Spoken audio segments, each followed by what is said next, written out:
Okay. Which of the following statement about an account is true?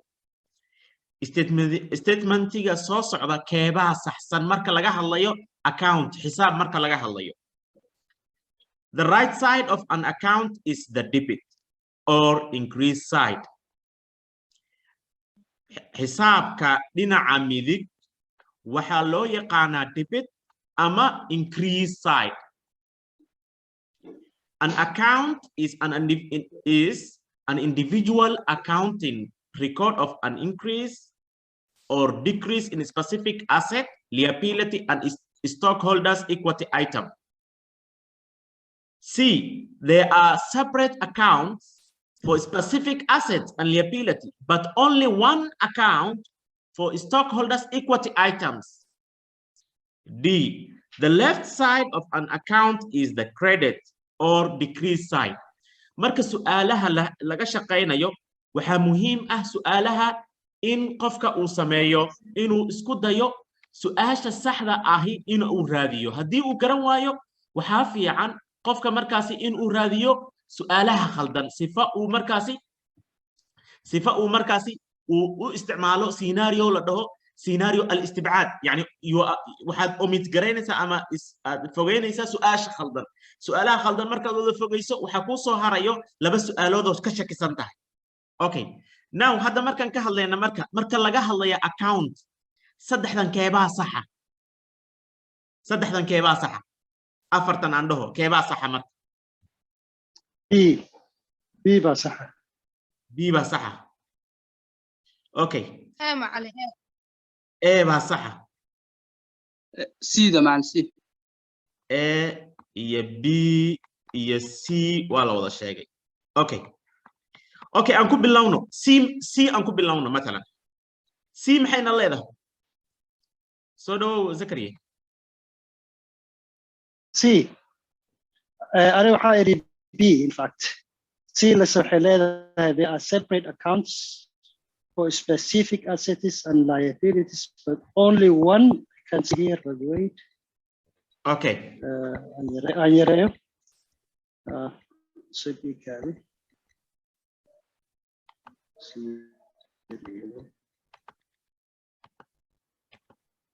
Marka C baad leedahay adiga. أنا waxaa idhi an account B. An account is an individual account record of increase and decrease assets, liability, and stockholders' equity items. صح. Number B baa saxa. A maxay ku khaldantahay tusaale ahaan? A maxay ku khaldantahay? Dhinaca midig maxaa niri? Dhinaca midig credit waaye. Marka isagana wuxuu ku leeyahay dhinaca midig xisaabka dhinaciisa midig marka tii accountiga laga hadlayo debit waaye ku leeyahay. Maya dhinaca midig waa debit ma aha. Leftiga ayaa debit ah. Tanna dhiida way ka duwan tahay. The left side of an account is credit. The left side the left side uu isdaba mariyay. Marka su'aasha saxda ahi waxa weeyaan B da saxa. B da saxa. C maxay ku khaldan tahay? C da waxay ku khaldan tahay wuxuu ku leeyahay meesha wuxuu ku leeyahay liability مثلا there are separate accounts for specific asset and liability, but only one account for equity. Maya equity waxaan sheegnay inay afar yihiin oo ay one ka badan yihiin. Kan wuxuu ku leeyahay only one account way. Maya more than one ayaa ka mid ah marka equity-ga. Saasay siina ay ku khaldan tahay. Ma caddahay? Ma kala caddahay? Way noo caddaatay Soomaa kulligeen? Okay. Su'aasha labaad. Which of the following are part of the recording process? Marka wax la diiwaan gelinayo kuwan soo socdo keebaa ka mid ah processka diiwaan gelinta? Number 1, analyzing transaction. B, entering transaction in a journal. C, posting journal entries. D, all of the above. All of the above. D way. Always. لأنه مركي اللي ديوان قلنا first analyzing بان سمينينا analyzing كذب transaction كي بان سمينينا after transaction مركا an journal كود ديوان قلنا posting أيان راريتان كي بان سمينا يا مركا all كسحة. Okay. The right side of a T account is the balance of an account, the debit side, the credit side, blank. Marka T account laga hadlayo, right side ka waa maxay? Right side ka maxaa inta u naqaanaa? Credit. Credit u naqaanaa. Okay. Jawaabta saxda marka maxay noqonaysaa? C. C bay noqonaysaa. C bay noqonaysaa. Blank meel iska bannaan. T account meel iska bannaan ma jirto. waa khalad. Debit side na maya. Debit side waa dhinaca bidix weeye. The balance of an account balancing ama credit buu noqon karaa ama debit buu noqon karaa. Okay. Inta su'aasha marka hadda wuxuu ku leeyahay. Okay. Su'aasha hadda wuxuu ku leeyahay Powers Corporation receive a cash advance si hore ayay usoo qabsatay of 500 from a customer. As a result of this event, maxaa ka dhalanayo marka? Asset increased by 500 debit, ama equity increased by 500 credit, liabilities decreased by 500 debit, wala both asset and equity increased by 500 debit and credit.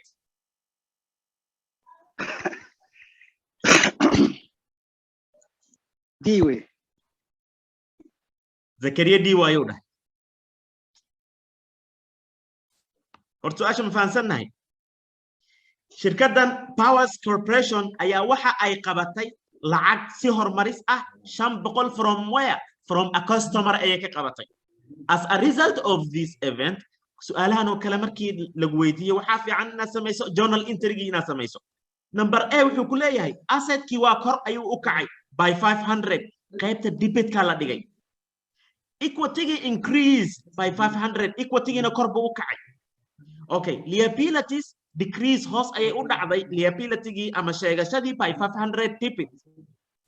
Both asset iyo equity kor bay u kaceen 500 mid walbaba debited and credited. Okay.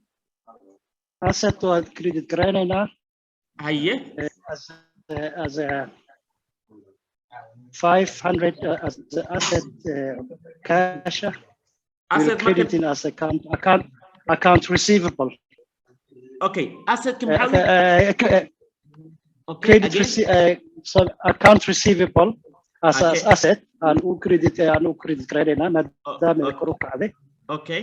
As well as equity revenue madama aan lacag qabanay. Great. Okay. Marka waxa leedahay account receivable oo reer qurac kamid oo reer asset ah ayaa kor u kacay. Marka assetkii kor buu u kacay, equity-giina kor buu u kacay oo ka tirsan revenue oo equity kor buu u kacay. Okay. Okay. Okay. Ya la qabo Mr. Zakaria. Shahid. Teacher. Haye. waxa weeyaan si kala oran lahaa. Haye sida kale oranaysa la rabaa marka way soo siida. Waxa la sameeyaa marka meesha asset baa soo kordhay marka asset soo kordhana waxa la geenayaa debit kaas iyo 500 la dhigaya marka. Cash baan niri. Okay. oo 500 debit ka la dhigaya kaas. Haye. sidoo kale waxa soo kordhay capital baa soo kordhooday iyadoo waxaan dhiganaa credit kan geeyna. Credit kan geeyna oo maxaan ku tilmaamaynaa? waa lacagtan ka revenue equity ka tirsan tahay. Okay. Idan waa the same yani dhiba taagantahay oo ah both asset and equity increase midna waa la debit garay midna waa la credit garay. Hodan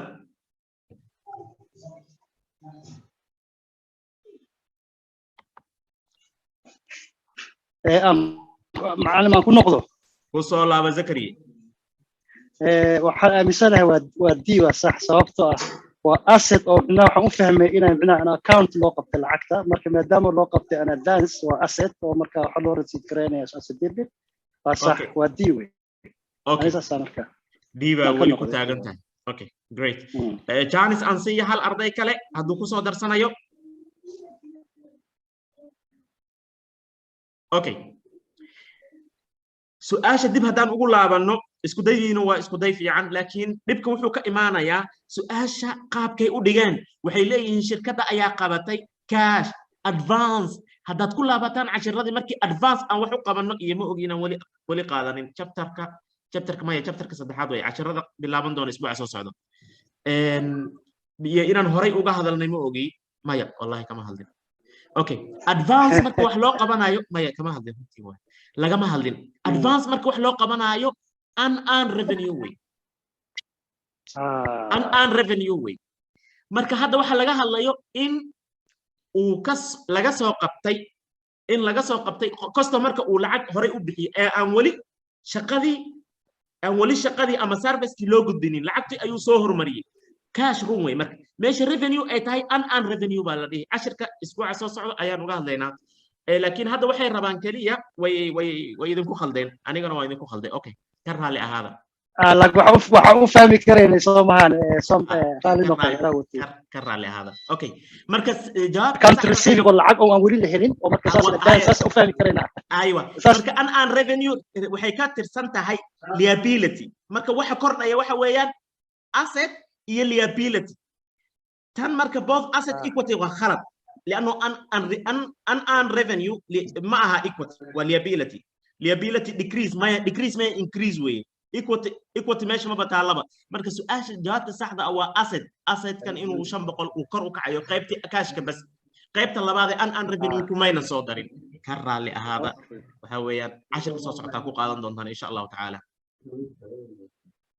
okay وانت لك صبر وادد ما شاء الله وادد okay tippets سؤال فضول tippets increase both assets and liabilities decrease both assets and liabilities increase asset and decrease liabilities decrease asset and increase liabilities marka laga hadlayo tippetska oo ah qaybtii bidix tibbetka marka laga hadlayo maxay samaysaa waxay kor u qaadaa asset waxayna hoos u dhigtaa liability marka jawaabta saxda maxay noqonaysaa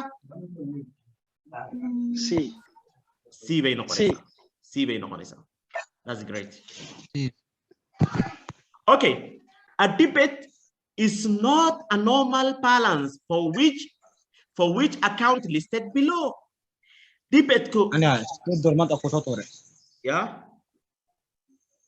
a debit يا كنت بمتورنا إلى عشان $8 ما أنت $4 $4 $8 أصدر قفك هلا عدك حراء دور رالعة ميوت قل قفك هلا ميوت قل دور رالعة أحمد سودو أحمد أنت تاجنا يا زكريا أحمد أستاذ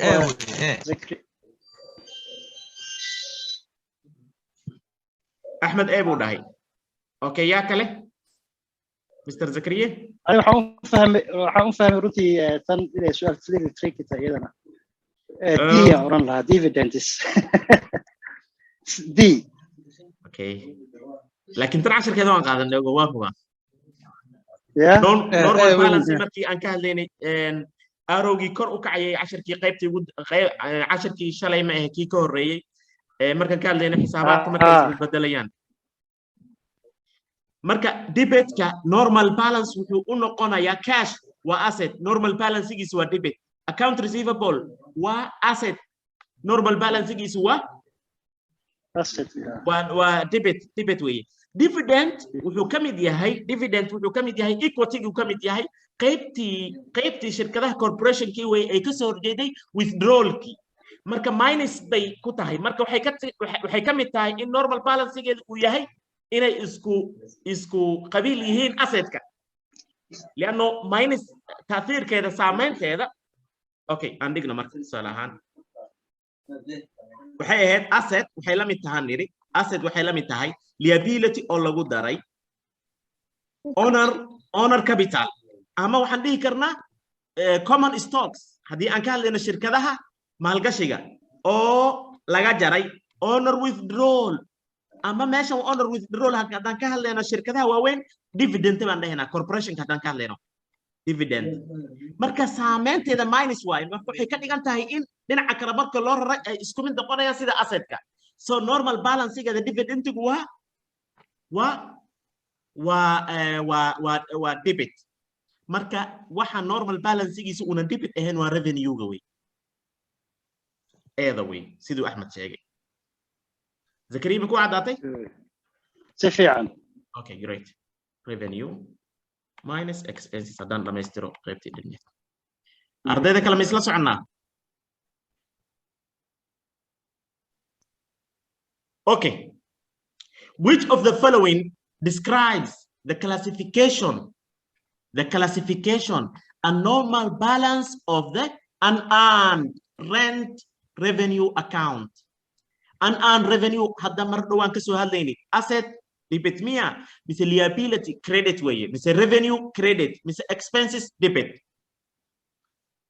B weye ustaad B aywa sax B weye hadda mar dhawaan ka soo hadlayni waa markii lacagta shirkadda loo soo hormariyay 500 waxay diiwaan gelinaysaa cash debit iyo unearned revenue waxa laga haystaa marka shirkadda laga rabaa inay service u soo gudbiso marka liability-ga ayada laga rabaa kor u kacayo markay u gudbiso revenue bay tagaysaa marka unearned revenue waxa weeyaan shirkadda marka loo hormariyo ticketka marka ticketka aad goosanayso waxa weeyaan lacagta sii hormarinaysaa shirkadda wali bil kadib ayay marka mesela aad diyaaradii raacaysaa unearned revenue bay u diiwaan gelinaysaa maalinkaad raacdo waxay noqonaysaa from unearned revenue to revenue bay noqonaysaa marka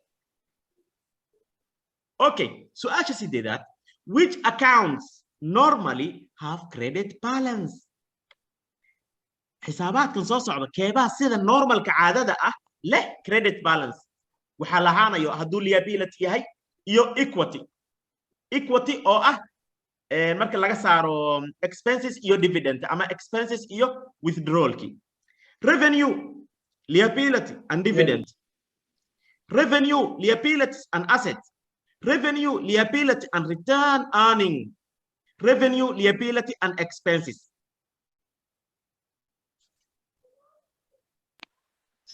waayo سيد وين سيد my B way normal credit balance normally credit balance bida laakiin asset way dhibka meeshan bida waxa khaldaayo labadan sax waaye normal kooda waa credit laakiin assetka normalkiisa waa debit waaye marka taas khaldayso tan normalkiisa waa debit marka tan khaldayso tan normalkiisa waa debit credit maaha marka return earning ka waxa weeyaan xisaab kamid ah xisaabada equity-ga weeye xisaab kamid ah xisaabada equity-ga ayadana cashiradii soo qaadanid weyna jirin that is the problem macaan aan ka dhex galo rally ah aan su'aal ku weydiiyo hayam return earnings waxaan u fahmay lacag macnaha maaragtay iyada marka akhriyay lacag oo macnaha maaragtay dadka stockholderska lacag matalan ay bixiyeen share ah oo aanan dib loogu celinin weli okay lacagtii faa'iidada ah baan la siinin marka weli shirkadda ayaa macnaha maaragtay lacagta haysa oo retained ay ku tahay haysata lacagta sax maynan bixinin maya waa wixii shirkadda markay shaqaysay faa'iidadii ka dhalatay sanadkaasi iyo sanadihii la soo dhaafay oo dib la rararayo weeye marka weli lama siinin shirkadda hayso waa sax laakiin marka maynan bixinin waxa weeye performance-ga shirkadii profit-kii shirkadda oona la bixinin casharada dhowr jeer nagu soo noqotay kelmadda waqti laakiin aan baaro ugu noqotay marka waa yara fahmay soo ma waa runta sax weeye marka normalkeeda ayada credit weeye normalkeeda credit weeye so revenue normalkiisa credit way liability credit way return earning waa credit okay which of the following accounts is increased with a debit waa su'aashii hore ka soo jeedaa xisaabaadkan soo socda keebaa ku kor uu kaco markuu debit yahay land dhulkii weeye service revenue interest payable common stock axmed adiga ha jawaabin zakariya adiga ha jawaabin ardayda kala aaway hodan yaa kale fiiriyo cabdullaahi shaahid استاذ ايوه حسن صح وين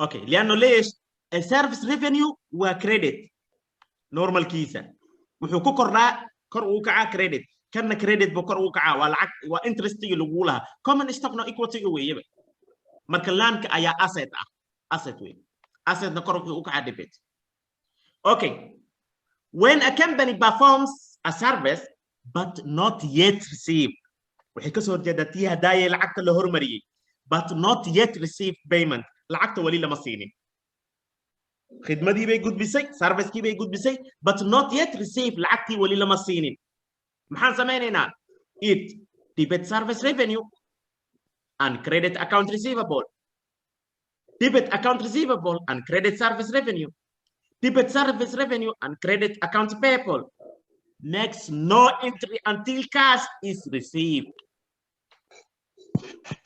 B waaye ustaad B استاذ بيوا weeye sax weeye oo marka waxa weeyaan marka lacagta annaga marka revenue account receivable waa zakariya waa tii hadaaya aad diiwaan gelinaysa account receivable lacag laano khidmadii waa la gudbiyay laakiin lacag wali lama qaadanin marka account receivable waa debit revenue na waa waxa weeyaan markaas xaqa u leedahay inaad diiwaan geliso so waxay noqonaysaa debit waxaad debit garaysaa account receivable and credit service revenue number B weeye weli su-aashaad sidii hore uga jawaabay okay waan fahmay laakiin hadda okay great aan qoray sababta sidii hore uu weli u fahansanaa soo ma okay great good okay now calculator kala soo qaata hadda marka in the first month of operation the total of the debit entries to the cash account amounted to $3,000 and the total of the credit entries to the cash account amounted to 1,800 the cash account has a hadda marka waxaan ka hadlaynaa waxa weeyaan tii baan u samaynaynaa waxaan ka hadlaynaa cashkii baan ka hadlaynaa waxay ku dhaheen wuxuu lahaa debit entry oo ah 3,000 debit qaybtan weeye marka 3,000 baan inta ku diiwaan gelinaynaa 3,000 then waxay dhaheen total credit entries oo dhinaca waxaa la geliyey dhinaca credit-ka ah total credit qaybtan debit bay ahayd 1,800 balance-ga marka meeqaa wey dhinaceeda la dhigayaa su-aasha marka qaybtaas weeye ma 1,800 oo qaybta credit balance-ga ma 3,000 debit balance miya ma 1,200 debit balance miya mise waa 1,800 oo credit balance ah C waaye ustaad C ma isku raacnay C markii saacadii accountiga tahay waxaan samaynay waxaan ka jari total debit-ka waxaan ka jari total credit-ka markaan ka jaro balance-ga waxaan dhigayaa qaybta debit-ka leesh laano xisaabkan waa debit number 1 number 2 qaybta weyna daa'iman la dhigaa labadan xisaabkee weyn ka weynan hoos dhigayaa marka waxa weeyaan debit oo 1,200 debit balance okay na calculator-ki mar labaad haddana hala soo qaato at November 1st 2000 XX Johnson Incorporation had account receivable balance $200,000 during the month the company made sales on account of $300,000 in addition Johnson Incorporation collected $400,000 from customers that owed them money. At November 30, 2018, the account receivable is. Marka tanna rabta inaad samayso waxaa samaysaa T account kalaan samaynaynaa. T account kalaad samayni warkii baad ku korqori marka ugu horreysa maxaan leeyahay waxaan haysanay balance ah 200 balance marka waxaan ka hadlaynaa account receivable aan ka hadlaynaa marka la leeyahay 200 aan haysanay balance 200 ah macnaha qaybta debit-ka wey balance-ga wuxuu ahaa 200 okay ah okay during the month waxaan samaynay waxaan dib u alaab baan deen ku gadnay oo ah 300 marka waxay noqonaysaa alaabta markii aan deenta ku gadno 300 kore u kacaysaa then what in additional shirkadda waxay receive garaysay ama soo aruurisay lacag 400 ah markay soo aruuriso lacagtii deenta hadaayay marka la siiyo waxay ka dhigantay account receivable-kii hoos buu u dhici markuu hoos u dhacana qaybta credit kan geenayna 400 oo kun 400 oo kun marka raw balance ina soo saaro all debit ka isku dari waxaan ka jari credit ka 200 lagu daray 300 waa 500 laga jaray 400 ee soo aruurinay maxaa soo harayo 100 oo ah 100 oo kay ah debit ah number 1 maxaan debit ko hoos dhigaya number 1 xisaabka AR normal kiis waa debit number 2 qaybta weyna mar walbaba lala dhigaa balance iga markaad qorayso marka waxay noqonaysaa 100 debit oo A ah ma isla fahanay عادي أستاذ.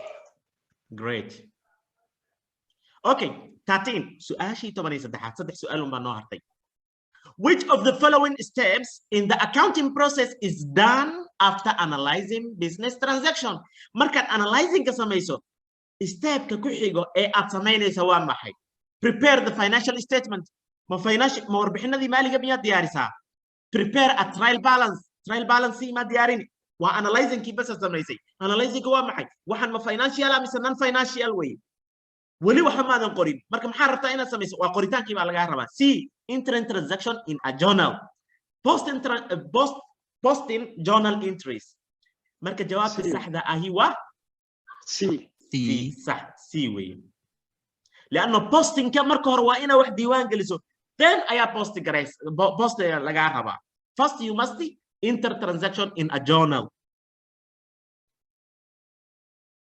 okay سؤاشي 8 افراد waxay ku leedahay sida soo socota on July 7 2000 x Chairman Enterprise received lacag ayay qabatay cash 1400 for what for services rendered waxay gudbisay khidmo the entry to record this transaction will include markaad waxaan diiwaan gelinaysaa maxay wadan doontaa a debit to service revenue of 1400 a credit to account receivable of 1400 a debit to cash of 1400 a credit to amount حاجه دح قريسay idinka ma aragtaan حاجه قريسay waashi sawirkii okay marba ina dhinac u raraway okay a credit to account payable of 1400 jawaabta saxda ah سي أستاذ سي بيلات.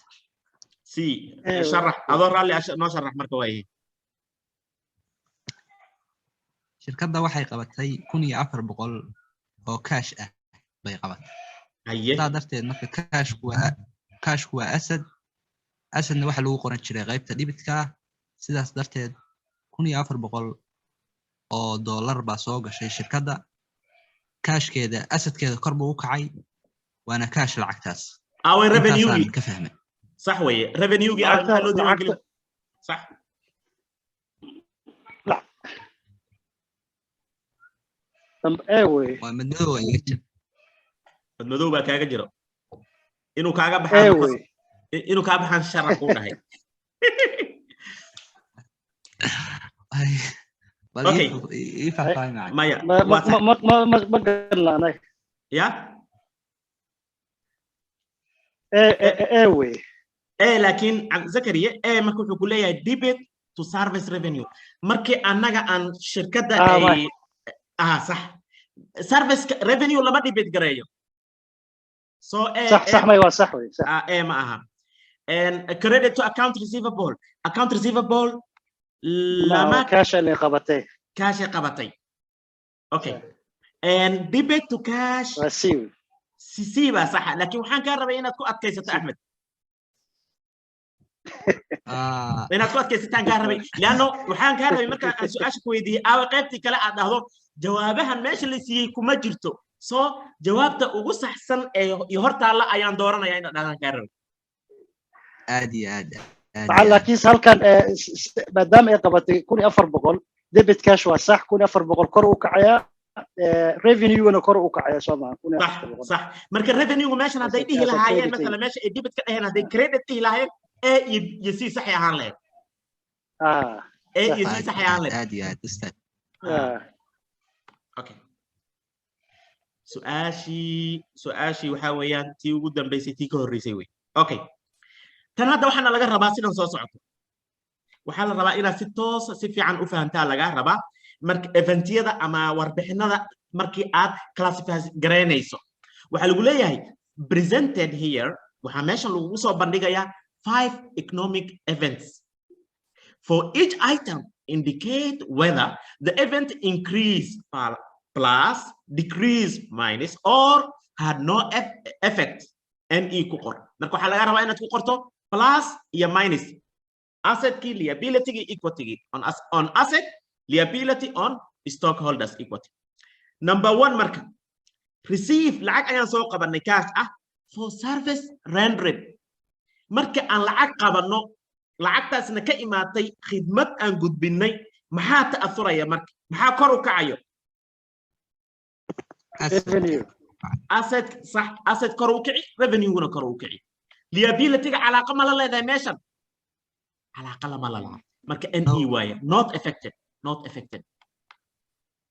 number 2 purchase waxaan soo gadanay supplies on account alaab ayay shirkadda soo gadatay deenayna ku soo qaadatay alaab marka soo gadanna maxaa kor u kacayo asset kiiba kor u kacayo great asset ba kor u kacayo equity gina kor u kacaya right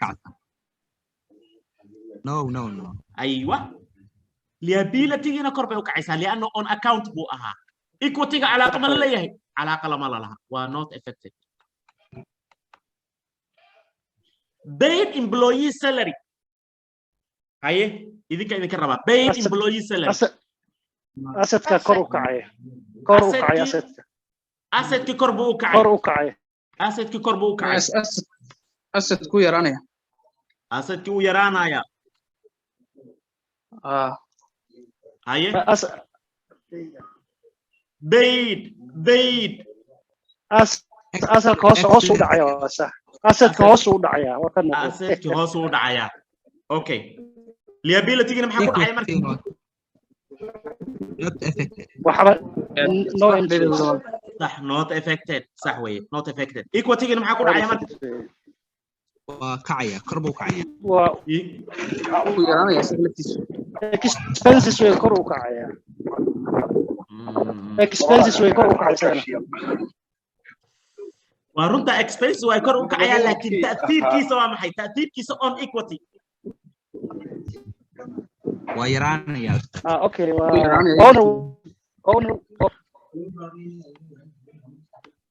owner withdrawal expenses equity ga hoos u dhiga minus y expenses ka markuu equity ga la joogo hoos u dhigaya so markaan mishaar bixino asset ki hoos u dhacaya laano lacagaan bixinay equity gi oo kamid ahaayeen expenses kana hoos ayuu u dhacaya laano shirkadii mishaari dadka siisay harashaad ayay gashay okay dividend paid in cash lacag ayaa la bixiyay waxaana dividend ahaana loo bixiyay dividend waxay ka soo horjeedo withdrawal kii bay la mid tahay dividend macnaha shirkadaha corporation ka weeye meesha dividend ga haday shirkadu hal shirkado qof kaliya uu leeyahay waxaan dhihi lahayn withdrawals ayaan dhihi lahayn okay dividend baa la bixiyay sidii salary go kala weeye minus iyo minus labadaba minus ku qaraacaysaa liability gana not affected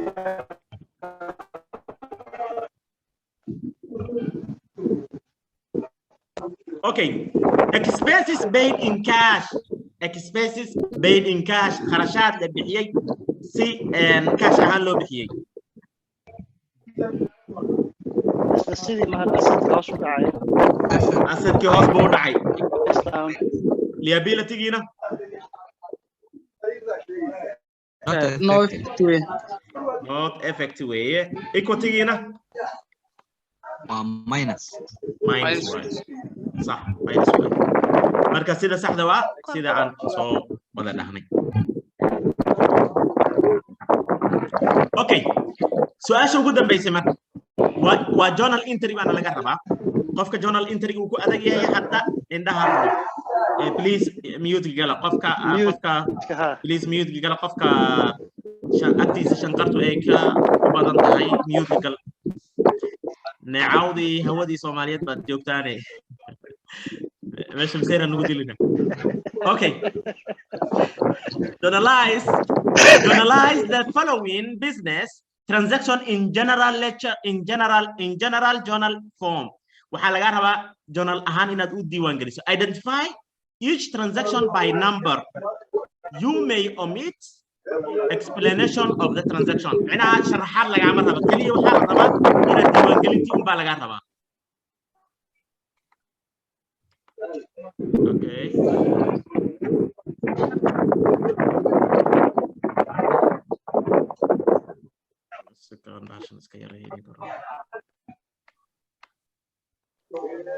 okay number 1 مثالك ugu horeeyo January 1st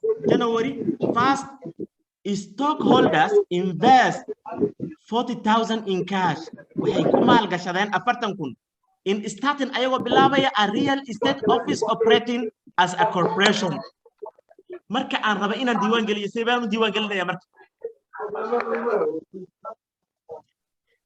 waa maalgashi marka cash ayaa lagu maalgashaday cashka kor buu u kacayaa maxaa kaloo kor u kacaya equity oo ah common stock marka muxuu noqoni cash ticket 40,000 mute kala idinka raalli ah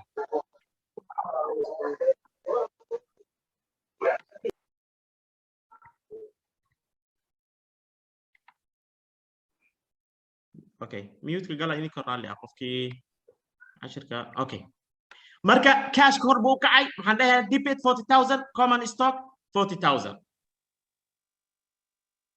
purchase 500 on supply on credit wax alaabaan soo gadanay on credit aan ku soo gadanay qaabkee loo diiwaan gelinaya supplies 500 account payable 500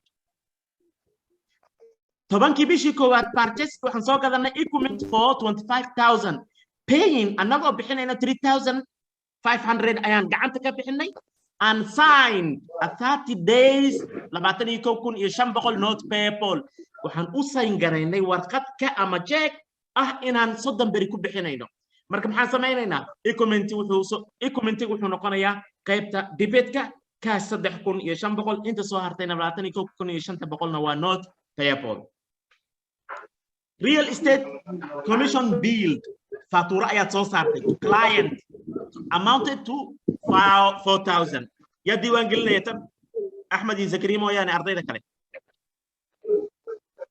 real estate commissions bill to client amount to 4,000 يا نو ديوان قلنا احمد زكريا موياني ارضينا كلام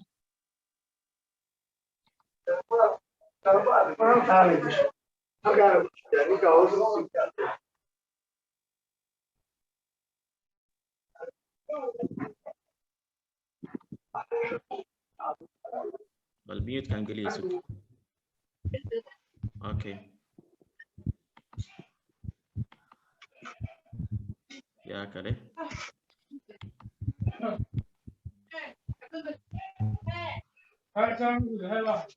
يا نو ديوان قال لنا يا مرك ريال استيت اوكي احمد استاذ real estate commission bill to client amount to 4,000 markan diiwaan gelinaysa diiwaan gelinayna account receivable oo debit ah iyo service revenue oo ah credit صح وي account receivable iyo commission revenue صح وي okay 20 paid 700 in cash for the current month salary Zakaria ina diiwaan gelina rabnaa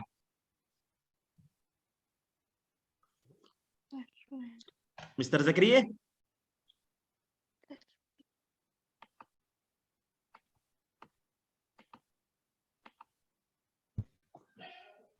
anyone Hodan استاذ ما اسكو ضيع احمد اوكي اسكو ضيع expense oo 700 rent oo ah rent expense oo debit ah iyo cash oo credit ah صح وي اوكي 25 paid 250 cash on account for office supplies purchase in transaction number 2 سيون ديوان قال لنا تن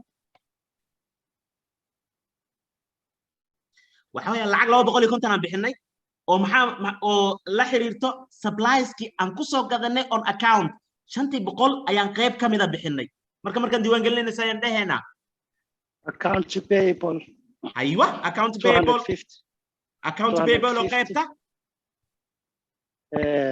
debit mis credit account credit warun account payable صح weeye ma debit mis credit markii hore waa debit ay صح debit weeye laana markii hore 500 aan lagu lahaa hadda waan bixinay marka hoos ay u dhici hoos markuu u dhacana qaybta credit ku aadaya iyo lacagtii cash kaan bixinay صح weeye 28 receive a bill for 800 for advertisement for the current month.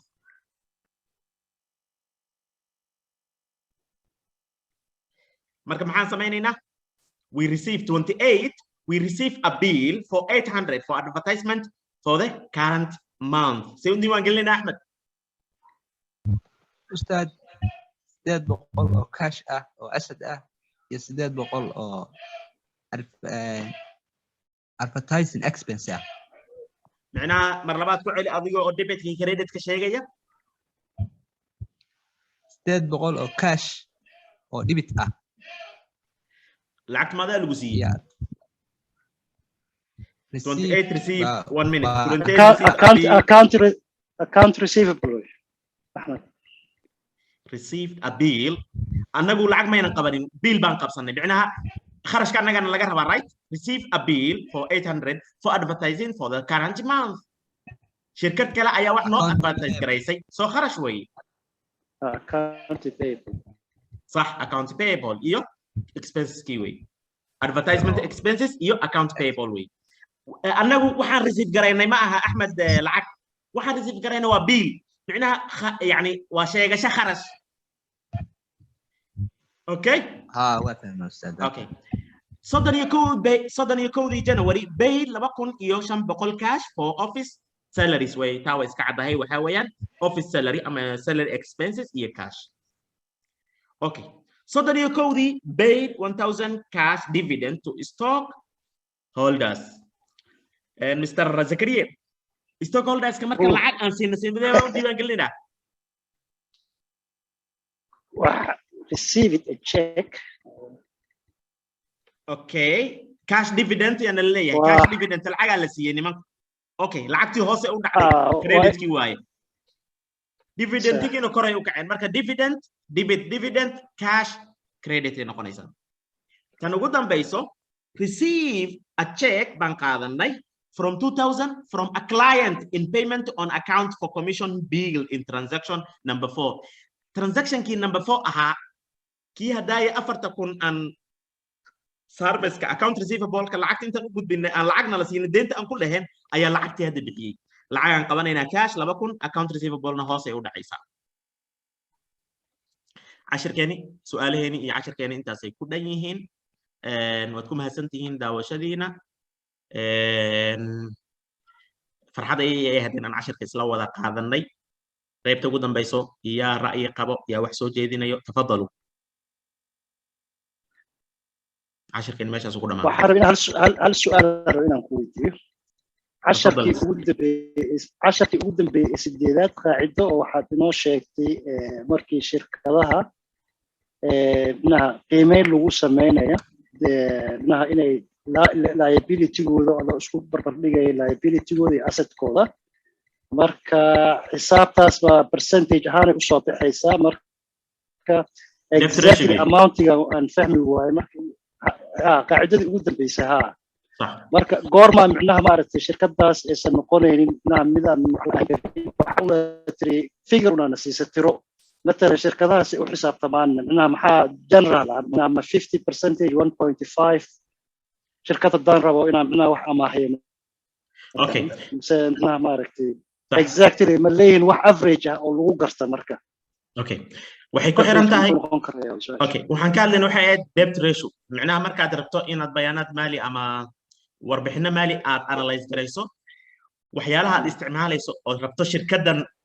deymaha lagu leeyahay iyo khatarta ka dhalan karto deymahaasi inay iska bixin karto future-kii in kale waxaad soo qaadaysaa total liability oo deymihii lagu lahaa oo dhan total asset-ka hantidii shirkadda ayaad u qaybinaysaa كلما ريشيو كوسو بحو كوريا هاي كلما اي تسنيسو شركداسي اني فيوجرك اود لهن اني ديمهيدا iska bixiso macnaha waxay ka dhigan tahay shirkadan way wada deemaysan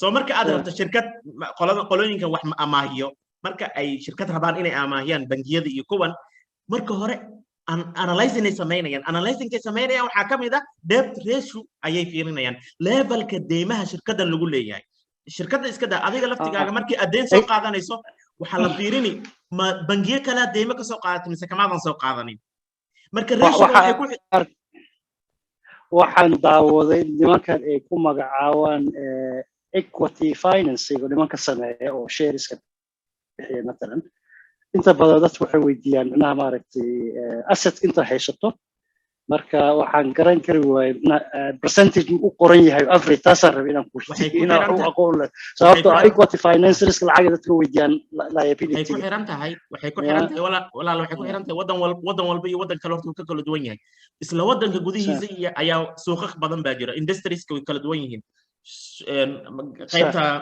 qaybta marka waxay noqoni inaad marka aad rabto inaad ogaato inaad baaritaan internet ku samayso suuqaasi 3 sano ee la soo dhaafay nisbada dabiiciga ee ratio-ga suuq yani suuqaas inaad fiiriso way okay waan fahmay 10 soo socda ayaan in detail ahaan waxaan sameeyay laana waxaan yara dareemay markaan duubay in fikirka uuna waadix noqonin marka 10rada soo socda 10 kamid ah ayaan ku celiyay mar labaad aniga oo si ka waadixsan sidii hore u sharaxay 10rada soo socda insha Allah waad ku yeelan raali noqo su'aal badnahay su'aal labaad aan rabaa ku weydiiyo su'aasha labaadna waxa weeye 10radii exercise-ka ay nasiisay 10radii aan soo dhaafnay 1 iyo 4 waxa ku jiray leelisyada qaar su'aalo aanan ka jawaabin wadi aniga aan isku day inaan ka jawaabo marka inaad eegtay ma aqaan su'aalahaasna inaan noogu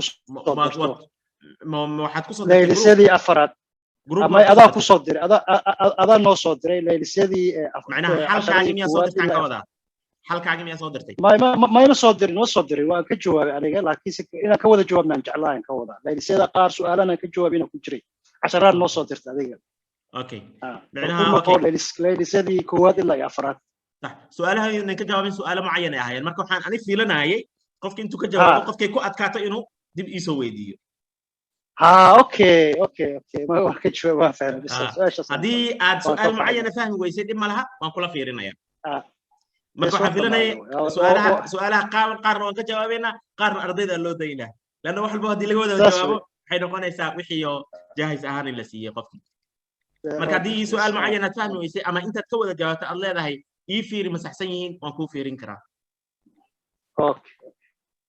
okay ya waxa la daraayo ardayda kale